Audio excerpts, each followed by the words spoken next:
Assalamualaikum warahmatullahi wabarakatuh. Kami dari kelompok biologi, kami ingin mempresentasikan tentang ergonomi dan fisiologi kerja. Sebelumnya kami dari kelas TI 23C, nama saya Farhan Fauzian dengan NIM terakhir 1292. Nama saya Muhammad Taufik dengan NIM akhir 1274. Apa itu ergonomi? Fisiologi kerja. Fisiologi kerja adalah ilmu yang mempelajari interaksi antara manusia dan aktivitas kerjanya agar tetap sehat, aman, nyaman, efektif, dan efisien sehingga dapat tercapai produktivitas setinggi-tingginya. Fisiologi kerja sendiri merupakan cabang dari ilmu biologi yang mempelajari sistem organisme dan tingkat organisme itu sendiri. Peran ergonomi adalah memastikan bahwa energi kita dibutuhkan saat seseorang bekerja berada dalam kapasitas fisiologis individu tersebut. Faktor-faktor yang mempengaruhi kelelahan kerja antara lain kapasitas kerja, jenis kelamin, umur, status gizi, masa kerja, dan tingkat pendidikan. Peran ergonomi terhadap fisiologi kerja. Untuk menjalani kerjaan dengan baik dan sehat, butuh peran ergonomi untuk memastikan bahwa energi yang dibutuhkan saat seseorang bekerja berada dalam kapasitas fisiologi individu yang baik. Jenis pekerjaannya. Secara umum, jenis kerja dibedakan menjadi dua bagian, yaitu yang pertama, kerja fisik adalah kerja yang memerlukan energi fisik otot manusia sebagai sumber tenaganya. Kerja fisik akan mengakibatkan perubahan fungsi pada alat-alat tubuh yang dapat dideteksi melalui konsumsi oksigen di jantung, peredaran udara dalam paru-paru, temperatur tubuh, konsentrasi asam laktat dalam darah, komposisi kimia dalam darah, dan air seni, posisi tulang, dan lain-lain. Yang kedua itu kerja mental, adalah kerja yang melibatkan proses berpikirnya dari otak kita. Pekerjaan ini akan mengakibatkan kelelahan mental bila kerja tersebut dalam kondisi yang lama, bukan akibatnya oleh aktivitas fisik secara langsung, melainkan akibat di otak kita. Faktor beban kerja ada dua, yaitu faktor eksternal dan internal. Faktor eksternal adalah beban kerja yang berasal dari luar tubuh pekerja. Yang termasuk beban kerja eksternal adalah tugas itu sendiri, organisasi, dan lingkungan kerja.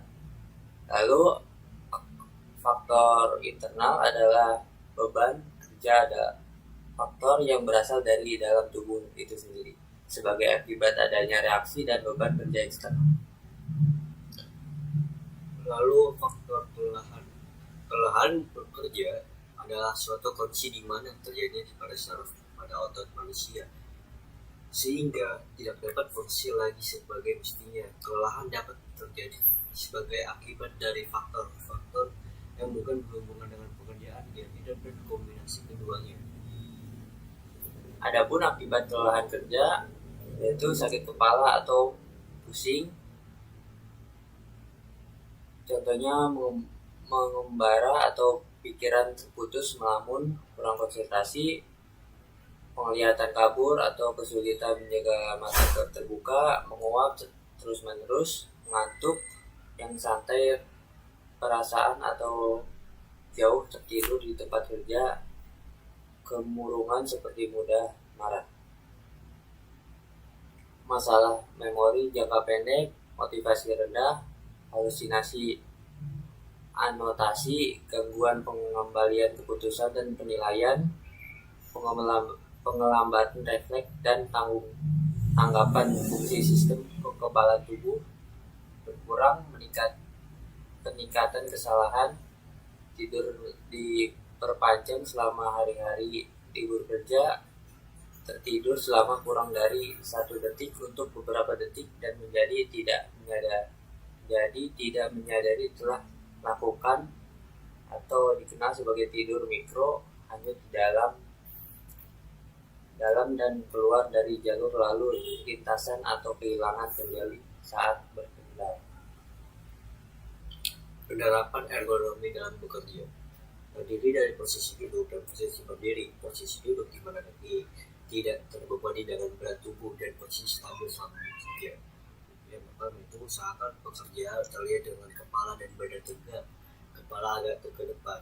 Usahakan benda yang akan dijangkau berada maksimal 15 cm di atas landasan kerja-kerja dengan komputer. Jika kemungkinan, menjadikan meja yang diatur turun dan naik, sedangkan posisi berdiri di mana posisi tulang belakang vertikal dan berat badan bertumpu secara seimbang pada kedua kaki. Pekerja juga dapat menjangkau peralatan kerja sesuai dalam posisi waktu bekerja dan sesuai dengan ukur antropometrinya.